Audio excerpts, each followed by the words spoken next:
What's up and what's good, YouTube? It is Sean with 614 Inc. Reviews and How-Tos coming at you again today with another how-to video on how to install a Perma-Boot system like a pro.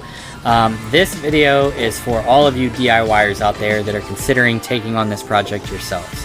We are going to do an in-depth look on all of the materials that you need for a complete install, as well as how to install this kit like a pro to the letter of the law to give you the best possible outcome and chance at success in doing something like this. Now, there are lots of other videos on YouTube that are like under 2 minutes long that contractors have posted, but it is from my experience that a lot of these videos that I've seen are the most ideal set of circumstances that you could ever run into.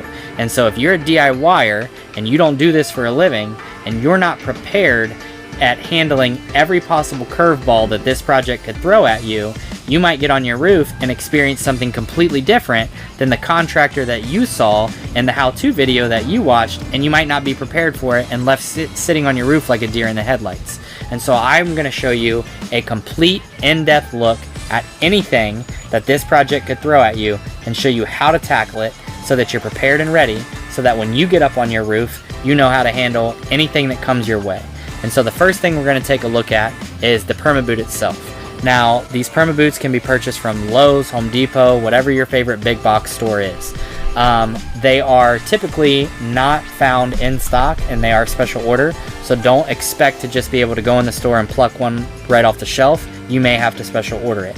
The beauty of these kits is they come universally compatible with 1.5 inch, 2 inch, and 3 inch pipes. Now, those measurements for all you DIYers are ID relative, meaning they are inside diameter measurements. So before you start this project, before you do anything, you're going to want to go up on your roof, you're going to want to take a head count of how many vent stacks you have, and you are going to want to measure the inside opening of each of the pipes. As long as that inside opening is 1.5 inches, 2 inches, or 3 inches, this one kit will be compatible with all of your vent stacks. That's not to say that one kit will do 10 vent stacks. That's to say the same kit will operate and function for all 3 different sizes of vent stack.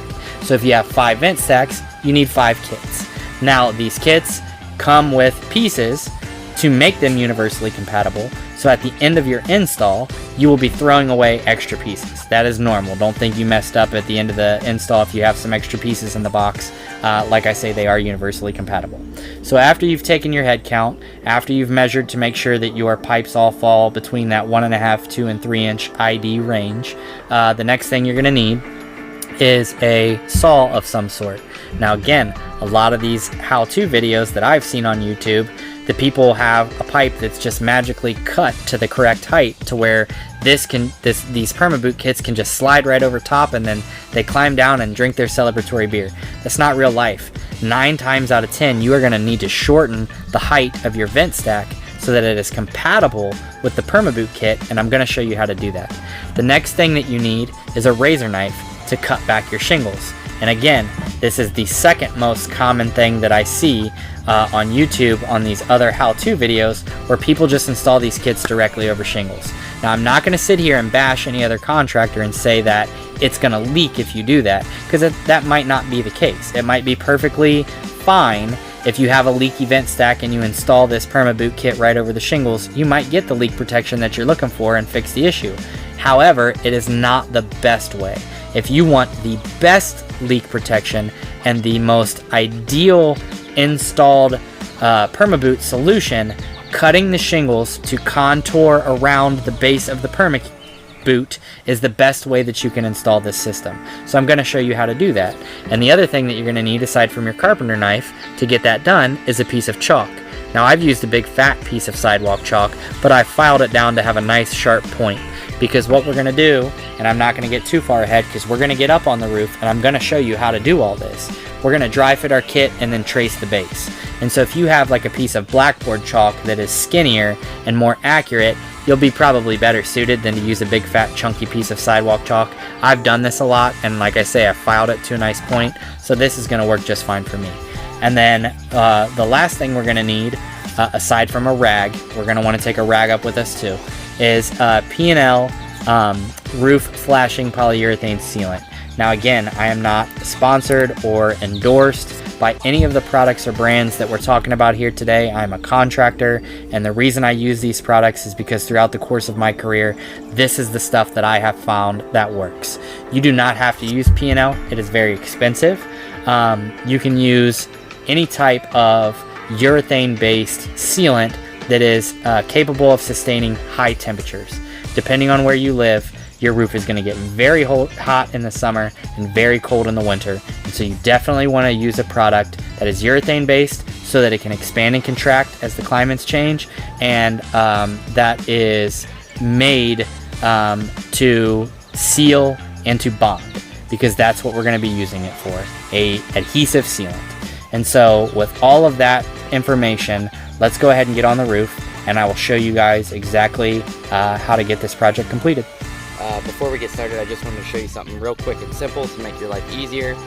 This is going to be the vent stack that we're working on, and without spending too much time on this, a real quick and easy trick you can do is pack a book bag full of everything that you need, all the materials that we discussed earlier, and find a nice spot on your roof where you can rest that book bag where it's stable, where you can gain easy access to all the materials you need.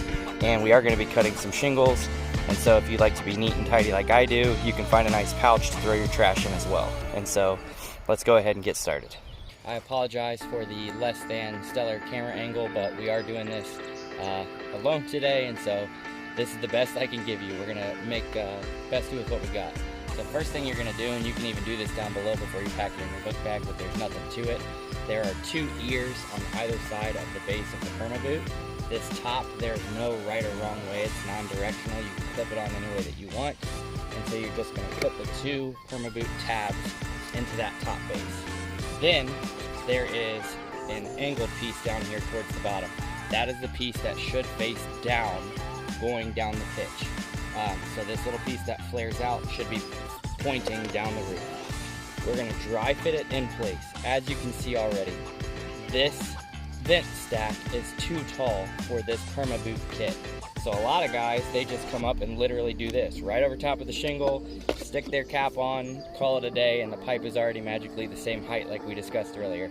This one is going to need shortened quite a bit actually, so that it can be compatible with our Perma-Boot. But before we get too far ahead of ourselves, what we're going to do now is we are going to go ahead and take our chalk, and we are going to trace our Perma-Boot base plate around the bottom so that we can cut the shingles back so that it can make a nice tight seal to this aluminum piece of flashing that is around our original vent stack boot.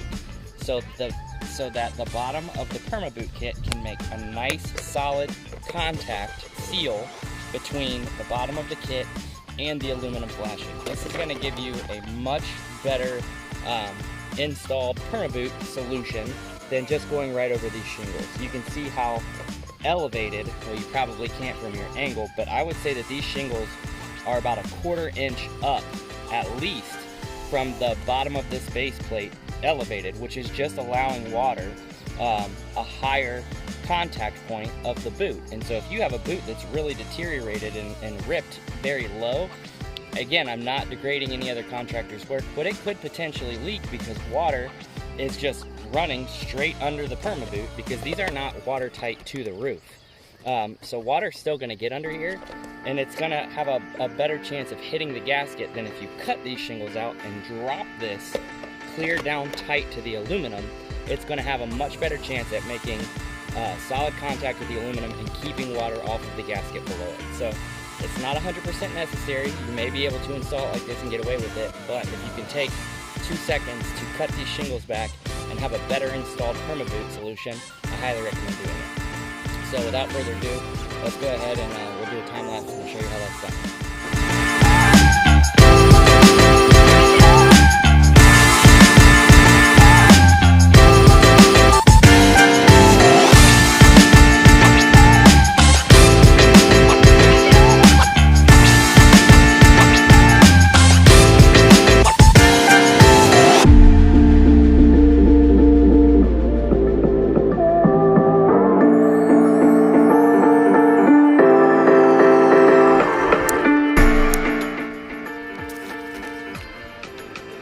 Nothing to it.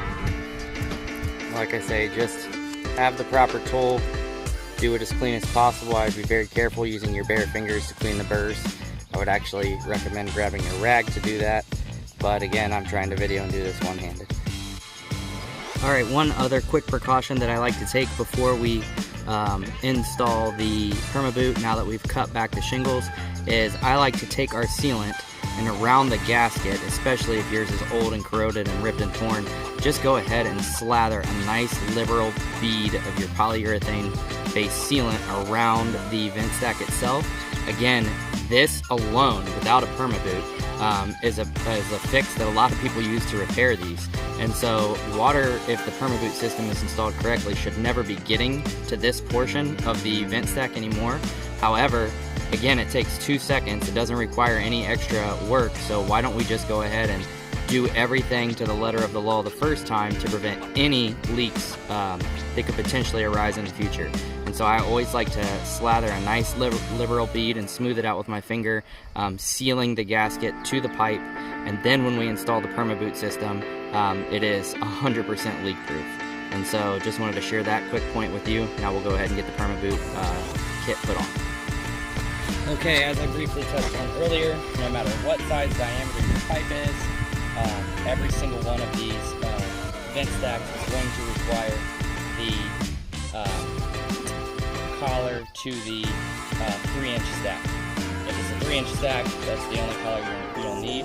If it's smaller than 3, you will use the corresponding correct size cap with it. So that is essentially an install PermaBoot system right there. However, what I like to do is slather a little bit of our sealant around this top piece here. That way, when we stick this 3-inch ring down on it, the wind cannot catch this and blow it off. And then furthermore, slather another bead of sealant around the top of this boot so that it can catch the inner boot here, the inner cap here, and once we put it down, it forms a nice tight seal. And what that's going to do, like I say, is if you have any strong winds, it's going to prevent any potential of this thing being thrown off. Some people will literally just stick these down like this and call it a day. That's okay. Again, not saying that that installation method would fail or is unacceptable, but if you have the potential to do something very simple to prevent issues from happening in the future, take the time to do it now so that you can be done the first time and not have to get back up here and fix your work. And so we will go ahead real quick and I will show you what I do here.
Alright everybody, so there's the final product. You can see how the shingles have been cut back to allow contact between the base of the PermaBoot and the aluminum flashing.